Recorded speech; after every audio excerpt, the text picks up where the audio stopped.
Adya Mohanty, grade 3, number 395, Shloka.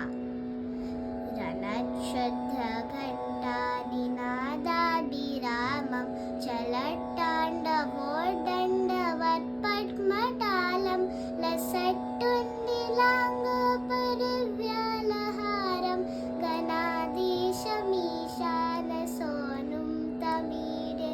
गणाधीशमीशानसोनुं तमीडे ध्वनिध्वंसवीणालयोलासिवक्त्रं स्फुरच्चुण्डदण्डोलसद्बीजपूरं गलद्दर्पसौगन्ध्यलोलालिमानं गणाधीशमीशानसोनुं तमीडे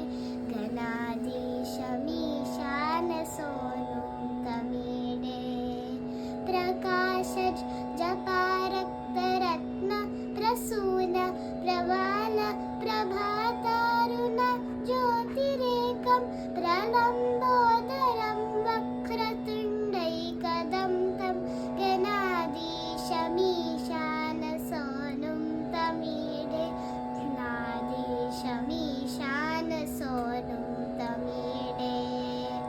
विचित्र स्फुरत् रत्नमाला किरीटं किरीटोलसच्चन्द्ररेखा विभूषं विभूषैकभूषं भवध्वंसहेतुं गणाधीशमीशानसोनुं तमीडे गणाधीशमीशानसोनुं तमीडे उदञ्चन् भुजावल्लरी दृश्यमूलो चलद्रुलतावि